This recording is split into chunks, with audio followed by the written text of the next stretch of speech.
편안한 채널에 오신 여러분 안녕하세요. 조민진입니다. 제가 앞으로는 편안한 채널 안에서 조민진의 얇은 책이라는 제목을 붙인 섹션을 하나 만들어 볼까 합니다. 사실 그동안 제가 만든 대부분의 영상에서도 책을 등장시켰지만 이 얇은 책 섹션은 아예 책 자체가 주인공이 되는 그런 코너라고 생각하시면 될 것 같습니다. 그런데 왜 얇은 책이냐에 대해서 말해보자면요. 제가 지난 하반기부터 영상을 만들면서 품어온 작은 소망이 있다면 이 편안한 채널 영상들이 그저 10여 분 보고 듣는 걸로 여러분들께 가급적 즉각적이고 실질적인 동기부여가 될 수 있다면 좋겠다 하는 거거든요. 그런 맥락에서 책 얘기를 본격적으로 할 때 아무래도 책 한 권의 쪽수, 분량이 적으면 책과 친한 사람이건 좀 덜 친한 사람이건 여러분들이 들어보시고 호기심이 생겼을 때 큰 부담 없이 즉각적으로 비교적 빠르게 책 한 권을 읽는 데 도움이 되지 않을까 하는 생각에서입니다. 자, 그럼 이번 영상에서 소개할 첫 번째 얇은 책, 바로 생텍쥐페리의 야간비행입니다. 제가 갖고 있는 건 문학동네 세계문학 전집 중 한 권이고요. 해설하고 연보까지 포함해서 136쪽입니다. 근데 여러분, 이 책은요, 얇지만 굉장히 묵직한 울림이 있는 책입니다. 그 이유 중 하나가 극도로 절제된 방식으로 생각하고 행동하는 사람의 그 겉모습과 또 그 사람이 내면에 갖고 있는 짙은 고독감을 한꺼번에 대하게 해주는 작품이거든요. 사실 이 야간비행 책은요, 제가 세 번째 책, 독서 에세이였던 저의 내일의 가능성에서 다루고 싶었던 책이기도 했는데, 이 내일의 가능성 책 컨셉이 책 내용을 책 읽는 그림하고 연결시키는 식이다 보니까 매치할 만한 마땅한 그림을 찾지 못해서 그냥 포함하지 않았던 책이기도 합니다. 야간비행을 처음 읽었던 거는 중학생 때였는데, 그때 저는 일단 이 책 제목이 너무 좋았습니다. 생텍쥐페리가 프랑스인이기 때문에 원제도 볼드뉘라고 그대로 야간비행입니다. 사실 야간비행 그 자체로는 이게 뭐 감수성이 더해진 그런 제목이 아니잖아요. 형용사나 부사 없이 사실상 명사형 제목인데 제 어린 마음에는 너무 꿈 같은 제목인 거예요. 학창 시절에 그 갑갑한 학교에서 공부하다 보면 저는 늘 비행기를 타고 딴 나라로 훌쩍 떠나는 그런 공상을 했었거든요. 게다가 깜깜한 밤하늘을 질주하는 비행이라니 얼마나 낭만적인가, 뭐 그런 느낌을 받았었고, 또 10대 청소년기 하면 우리가 그 거친 바람과 성난 파도를 뜻하는 질풍노도의 시기라고도 하잖아요. 제목을 보고 약간 그 반항적인 시기에 되게 어울리는 책이라고 생각했던 것 같습니다. 하지만 소설 내용은 전혀 그런 게 아니죠. 사실 어렸을 때는 읽으면서 성인이 되고 한참 지난 지금에 와서 다시 읽고 느낀 그런 묵직한 울림, 이런 거는 못 느꼈던 것 같아요.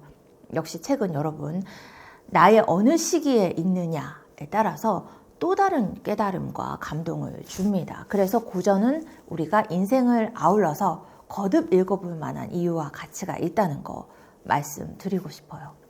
아무튼 그럼에도 이 생텍쥐페리의 야간비행은 제가 어린 시절부터 만났던 인생책 중에 한 권이라고 할 수 있습니다. 본격적으로 야간비행 얘기를 해볼게요. 근데 이 책 얘기를 하려면 작가 얘기를 먼저 조금 하면 좋을 것 같습니다. 왜냐하면 이 야간비행은 기본적으로 작가가 자신의 경험을 바탕으로 쓴 책이거든요. 작가는 말씀드렸듯이 우리에게 너무나 유명한 생텍쥐페리입니다. 어린 왕자를 쓴 프랑스 작가 앙투안 드 생텍쥐페리죠.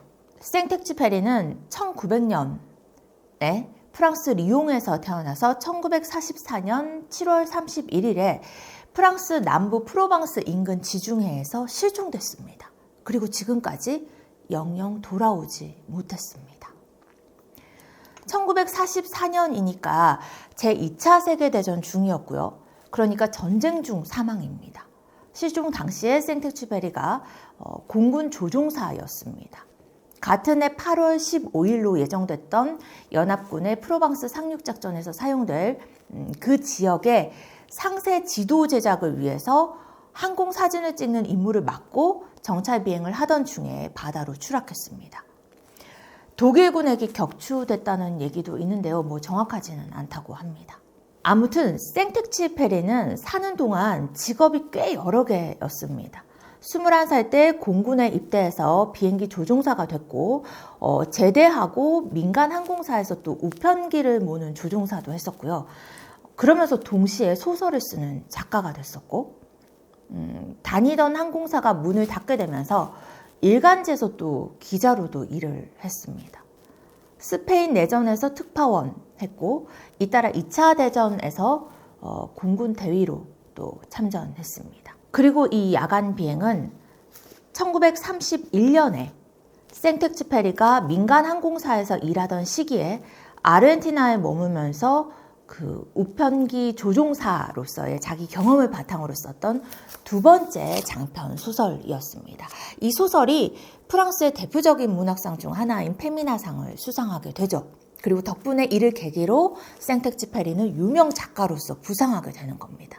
우리한테 훨씬 더 익숙한 어린 왕자는 이 야간 비행을 쓰고 한 10년쯤 후에 쓴 작품입니다. 그러니까 야간 비행은 생텍쥐페리의 아주 초기작이죠. 문학 작품도 결국에는 인간의 행동과 모험에 가치를 두는 것이어야 한다고 주장했던 행동주의 문학의 대표적인 작품이 이 야간 비행이기도 합니다.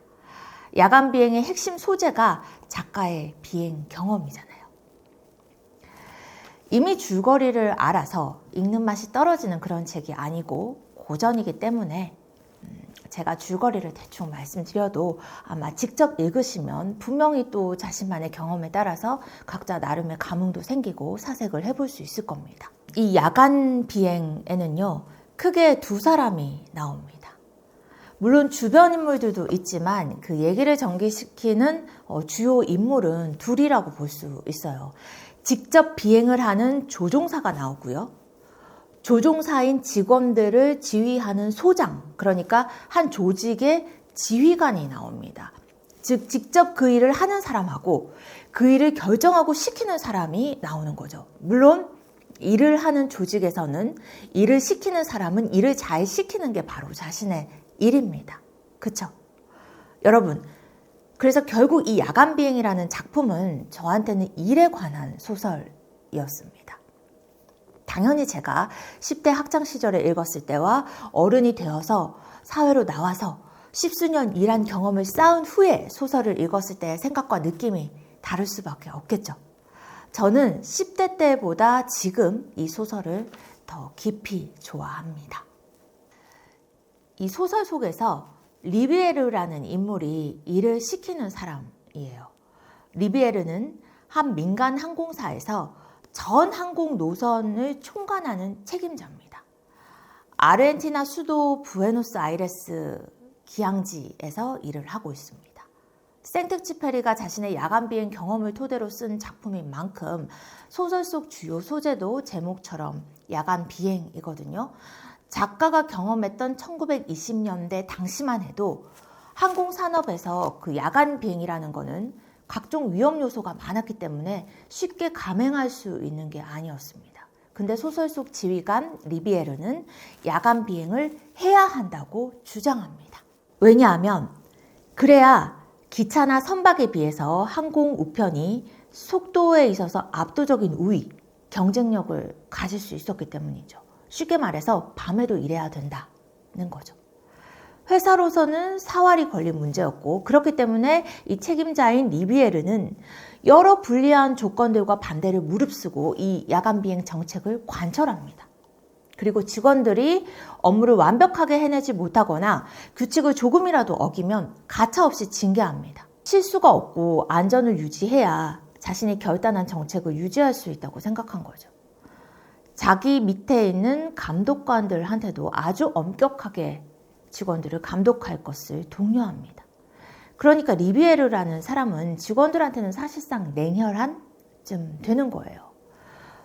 내가 그냥 이 회사의 직원이다 생각하고 내 상사가 리비에르야 라고 상정하면 아마 우리 대부분이 반감을 느낄 것 같습니다. 그쵸? 근데 여러분, 제가 소설 속 한 장면을 한번 읽어봐 드릴게요. 어떤 느낌이 드는지 한번 들어봐 주세요.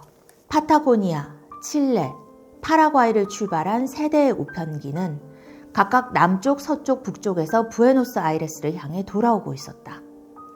부에노스아이레스에서는 자정 무렵에 출발시킬 유럽행 우편기에 이 세 대의 우편기가 실어올 우편물들을 적재하려고 대기하고 있었다. 전 항공 노선을 총관하는 책임자 리비에르는 부에노스아이레스 기항지의 착륙장을 서성이고 있었다. 그는 침묵을 지켰다. 이 세 대의 우편기가 도착하기 전까지 그의 불안한 하루는 끝난 게 아니었다. 칠레 우편기가 부에노스아이레스에 불빛이 보인다고 연락해 왔습니다. 좋아. 리비에르는 곧 그 비행기 소리를 듣게 될 것이다. 한참 뒤에 다른 두 대도 밤으로부터 돌려받게 될 것이다. 그러면 오늘 하루가 마감되리라. 이윽고 이제 막 비행을 끝낸 승무원들은 자러 가고 대기 중이던 승무원들이 바통을 이어받을 것이다. 그러나 리비에르는 쉴 수가 없다. 이제 그는 유럽행 우편기 때문에 불안해질 테니까. 그는 항상 그런 식이다. 항상. 이 늙은 전사는 처음으로 자신이 지쳤다고 느끼고는 깜짝 놀랐다. 생텍쥐페리가 그린 리비에르는 소설 속에서 나이가 50살입니다. 머리카락 색깔도 잿빛입니다. 생텍쥐페리는 이 소설의 첫 장에 디디에 도라에게 라고 썼어요. 디디에 도라가 누구냐 하면 생텍쥐페리가 조종사로 근무했던 항공 우편 회사의 영업부장이었다고 해요. 바로 작품 속에서 리비에르의 모델이 디디에 도라였습니다. 이 야간 비행은 생텍쥐페리가 이 디디에 도라에게 바치는 소설이었던 거죠. 앞서 전해드린 대목에서도 느낄 수 있듯이 작가는 이 리비에르라는 캐릭터의 일종의 연민을 갖고 있었다는 걸 짐작할 수 있습니다. 소설 속에서 리비에르가 자신의 부하 직원인 감독관 로비노한테 이런 말을 합니다.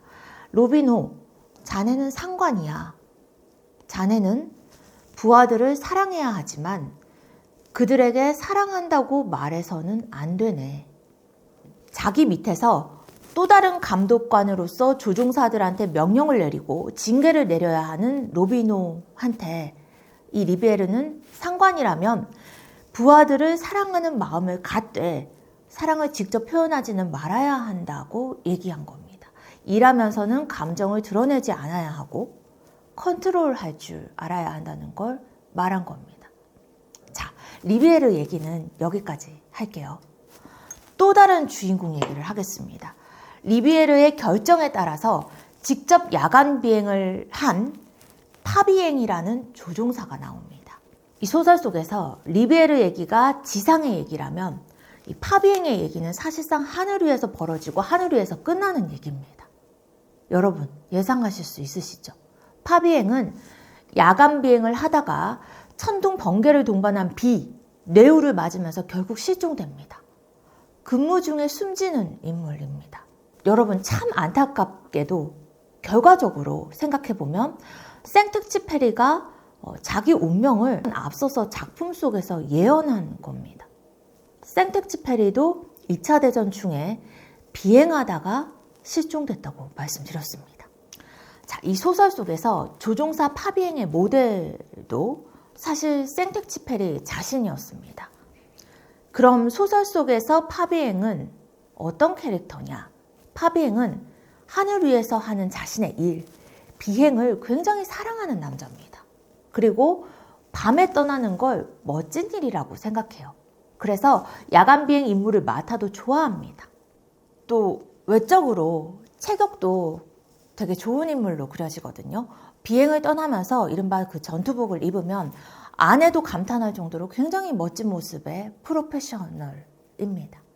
아무튼 이런 파비행이 깜깜한 밤하늘을 비행하던 중에 뇌우를 만납니다. 그래서 통신이 두절되고 빛이라고는 하나 없는 암흑 속에서 갇히게 돼요. 하늘 위에서 길을 잃게 되는 거죠. 그래서 결국 땅 위로 착륙하지 못하고 돌풍을 막 피해 가려다가 오히려 별빛을 보고 더 높이 올라가 버립니다. 사실상 죽음의 세계로 진입하는 장면이 묘사되는 건데 이 파비행의 최후가 이 소설에서 또 압도적인 장면 중에 하나입니다. 관련 대목 잠시 읽어봐 드릴게요. 97쪽입니다. 너무나 아름답군. 파비행은 생각했다. 그는 보석처럼 빼곡히 들어찬 별들 사이에서 헤매고 있었다. 파비행과 그의 동료 말고는 아무도 없는, 살아있는 것이라고는 없는 세계에서. 그들은 보석이 가득한 방에 갇혀 다시는 그 방을 나올 수 없는 동화 속 도시들의 도둑들 같았다. 그들은 얼음처럼 차갑게 반짝이는 보석들 가운데서 엄청난 부자가 되었지만 죽을 운명을 맞이하여 떠돌고 있었다. 자, 이렇게 파비행이 실종되면서 직원들 사이에서는 이제 야간 비행이 중단될지도 몰라 하는 수군거림이 생기고 회사 분위기는 마구 어수선해집니다. 그랬겠죠. 그리고 이 리비에르는 책임자로서 다음 야간 비행에 대한 결정을 내려야 하는 상황이죠. 책 내용은 이 정도 말씀드릴게요. 리비에르가 어떤 결정을 할지가 궁금하신 분들은 직접 읽어보셔도 좋을 것 같습니다. 좁은 문으로 유명한 프랑스 노벨문학상 수상작가 앙드레 지드가 이 야간 비행의 서문을 썼거든요. 추천사였던 거죠. 거기서 지드가 이런 말을 했습니다. 나는 특히 내가 심리학적으로 상당히 중요하다고 생각하는 모순된 진실, 즉 인간의 행복은 자유 속에 있지 않고 의무를 받아들이는 데 있음을 밝혀준 작가에게 고마움을 느낀다. 여러분, 행복이 자유보다 의무 이행에 있다는 메시지는 그 말은 결코 하기 쉽지 않은 말입니다. 설령 그렇게 생각하고 있다 한들 쉽게 할 수 없는 말이죠. 앙드레 지드가 말한 대로 모순된 진실이기 때문에 그런 것 같습니다. 마찬가지로 설령 생텍쥐페리가 리비에르라는 인물을 그리면서 크나큰 연민을 갖고 있었다 할지라도 우리 대부분은 리비에르라는 캐릭터에 동조하기보다는 비판하기가 더 쉬울 겁니다. 실제로 그 옳고 그름의 경우를 떠나서 누구라도 어떤 상황에서라도 의지나 의무감이 배려와 온정에 앞설 수 있다고 말하는 거는 또 생각하는 거는 쉽지 않은 일이잖아요. 이 야간 비행에서 리비에르 물론이고 파비행도 결코 쉽지 않은 일을 하는 사람들입니다. 저는 이 야간 비행을 결코 쉽지 않은 일과 마주하는 기분으로 읽었습니다. 이 문학동네판 뒷표지에는 고독과 죽음에 맞서 미지의 세계를 정복해 나가는 인간의 강인한 의지와 숭고한 용기에 바치는 찬가라고 되어 있습니다. 감히 말씀드리건대 10대, 20대보다 40대, 50대 혹은 그 이상의 나이가 되어서 읽는다면 한층 더 깊은 여운을 얻을 수 있는 소설이라고 생각합니다. 그럼 여러분, 조민진의 얇은 책 첫 번째 영상은 이렇게 마무리하겠습니다. 편안하시고요. 구독과 좋아요 또 댓글로 함께 해주시면 감사하겠습니다. 또 뵐게요.